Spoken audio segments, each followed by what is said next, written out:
야외 활동하기 좋은 날씨가 이어지고 있지만 그만큼 곤충이나 벌레에 노출되기도 쉽죠.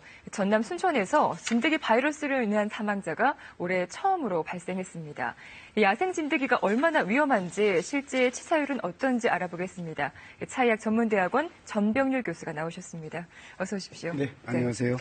올해 첫 진드기 감염 사망자가 나왔는데요. 정말 눈에 보이지 않을 정도로 작은 진드기인데 어떻게 물리면 사망에까지 이릅니까? 네, 사실 이 진드기는 말씀하신 것처럼 이제 그 유충 때는 한 2mm 정도밖에 되지 않기 때문에 우리가 볼 수가 없어요. 근데 일단은 물려도 증상이 없기 때문에 환자가 그 물린 것들을 모르죠. 그러다가 이제 발열 증상이라든지 또는 이제 그 위장관 증상, 뭐 오심, 구토, 설사, 소화장애 그러면서 이제 근육통 또 특히 이제 출혈성 그 이 소견을 보일 때 이제 그때 이제 이 소위 말하는 열성 그 이 시비얼 중증 열성 혈소판 감소 증후군 그렇게 이제 우리가 얘기할 수가 있죠. 모든 진드기가 다 위험한 것은 아니고 그 중증 열성 혈소판 감소 증후군을 발생시키는 진드기가 있는 거잖아요. 어떤 그렇죠. 종류인가요? 그게 이제 작은 소 참 진드기라고 그래서요. 네.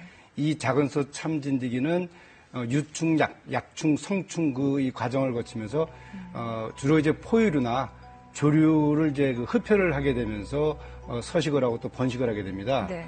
그런데 이제 이 국내에서는 이 작은 소 참진드기를 이제 채집을 해서 실제 이 바이러스에 감염이 되었는지를 조사를 해보니까 약 한 1% 정도밖에는 감염이 되어 있질 않아요. 네. 그러니까 이제 국내에서 이제 우리가 작은 소 참진드기를 발견했다 하더라도 전체 100개의 그 성충 중에 99개는 감염이 안 돼 있다. 이제 그렇게 보시면 되겠습니다. 그렇군요. 10원짜리 동전하고 크기를 비교해봤는데 아주 작은데 흡혈이라고 하셨잖아요. 그렇죠. 그럼 사람의 피를 빤다는 말씀이시죠? 네, 이제 사람의 피를 빤 때 커지는 거군요. 그때는 이제 이 몸이 이제 팽창을 하게 되는 거죠. 네, 그렇습니다. 자, 진드기 바이러스 감염으로 인한 첫 번째 사망자가 발생한 상황인데요. 관련 영상을 화면으로 보시겠습니다.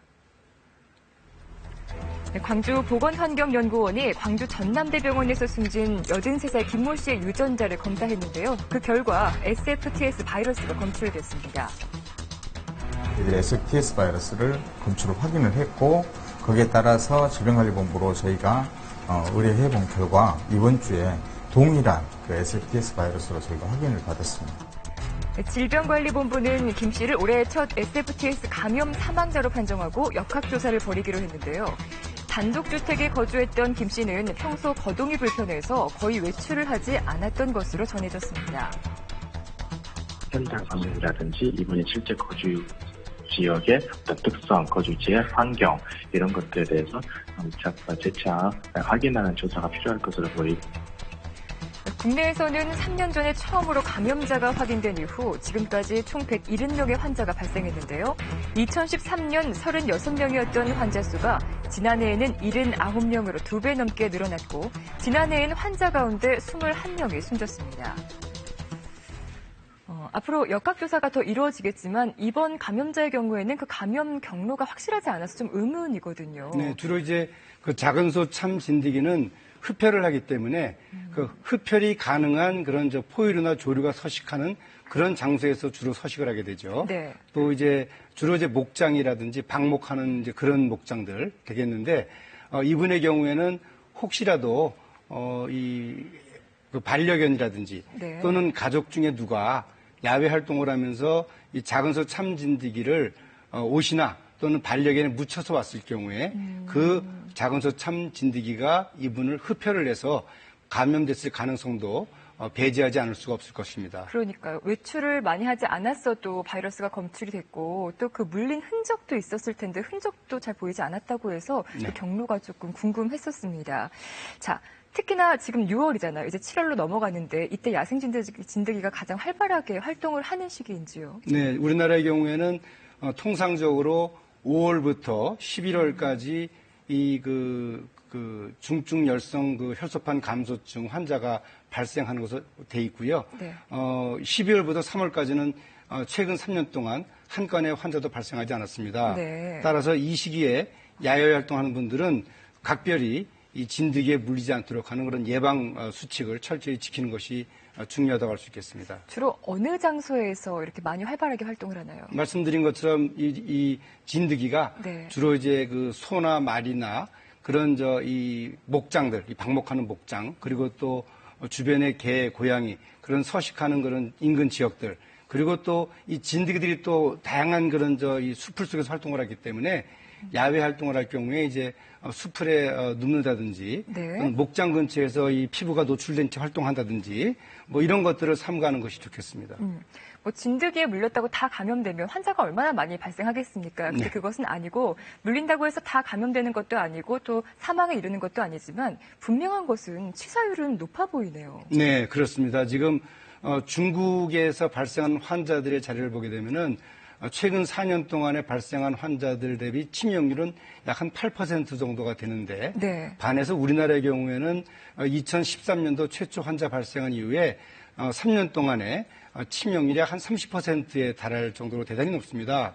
물론 이제 그 환자들의 연령층과 또 환자들의 또 면역 상태에 따라서 이 치명률의 차이는 있겠습니다만은 우리나라의 경우에는 주로 반일을 하시는 분들이 50대 이후에 면역력이 낮은 그런 분들이 되기 때문에 네. 아마도 이 진드기에 물렸을 경우에 감염이 돼서 사망하는 치명률이 높은 것이 아닌가 이제 그렇게 생각을 하고 있습니다. 보통 곤충이나 벌레에 물리게 되면은 그 자리가 가렵고 붓고 아픈 증상이 생기잖아요. 작은 소 참 진드기에 물렸을 경우에는 어떤 증상이 나타납니까? 일단 그 본인은 잘 몰라요. 통상적으로 잠복기라고 그러죠. 잠복기가 한 4일에서 15일 정도가 되는데요. 처음에는 이제 한 38도 정도 이상의 고열이 발생하고요. 그다음에 이제 위장관 증상, 예를 들어서 뭐 오심, 구토, 소화불량 뭐 이런 증상이 생기기도 합니다. 이제 그러다가 이제 근육통 증상이 생기고 또 이제 혈소판이 줄어들면서 출혈성 소반도 보이고 네. 이제 그러면서 이제 증상이 심해질 경우에는 다발성 장기 부전까지 이제 초래하고 중증으로 진행돼서 사망까지 이르기 때문에 특별히 이제 야외 활동을 했거나 목장 인근에서 활동을 하시는 분들은 이런 발열 증상이 있을 경우에는 즉시 가까운 보건소라든지 또는 의료기관을 방문해서 활동력과 증상을 소상하게 얘기하게 되면은 이 작은 소 참진드기에 물려서 중증 열성 혈소판 감소증이 걸렸는지를 구분할 수 있는 방법이 있습니다. 잠복기가 있으니까 그 동안에는 뭐 물린 흔적이나 이런 것도 사실 잘 알 수가 없기 때문에 어려운 상황입니다. 그렇다면 국내에서 발병한 이 진드기 감염 환자들에 대한 치료는 어떻게 이루어지고 있는지 뭐 관련된 백신이 있습니까? 현재까지는 백신은 개발되지 않았고요. 네. 또 특효약도 아직까지는 없습니다. 다만 말씀드린 그런 증상을 완화시키는 대증요법, 즉 예를 들어서 열이 날 경우에는 해열제를 쓴다든지 또는 근육통이 발생할 경우에는 이제 근육통을 감소시키는 진통제를 쓴다든지 그리고 또 출혈 양성했을 때는 출혈을 억제시켜주는 약물을 쓴다든지 뭐 그런 형태의 대증요법을 통해서 치료를 하는 방법이 있겠습니다. 그런 치료들을 통해서 증상을 완전히 치료할 수 있는 겁니까? 물론 그렇죠. 물론 이제 이 치명률의 차이는 있겠습니다만은 우리나라의 경우에는 이제 50세 이후에 이 고령층 환자들이 많기 때문에 안타깝게도 치명률은 높습니다만은 네.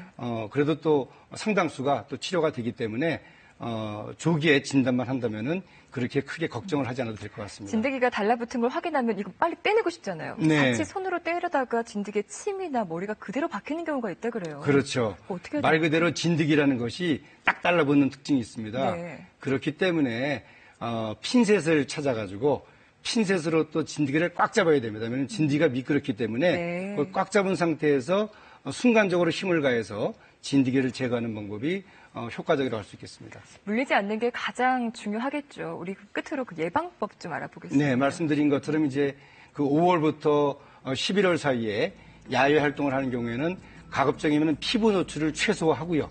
그리고 또 풀밭에 이렇게 눕는 일도 좀 삼가하도록 하고요. 네. 특히 또 이 작은 소 참진드기는 목장 근처에서 많이 서식하기 때문에 목장을 방문할 때 소나 말이나 또는 개, 고양이 근처에는 가까이 하지 않도록 하는 것이 좋겠습니다. 쉽지 않겠지만 각별히 좀 주의를 기울여야 될 것 같습니다. 차의학 전문대학원 전병률 교수와 함께 얘기 나눠봤습니다. 고맙습니다. 네, 감사합니다.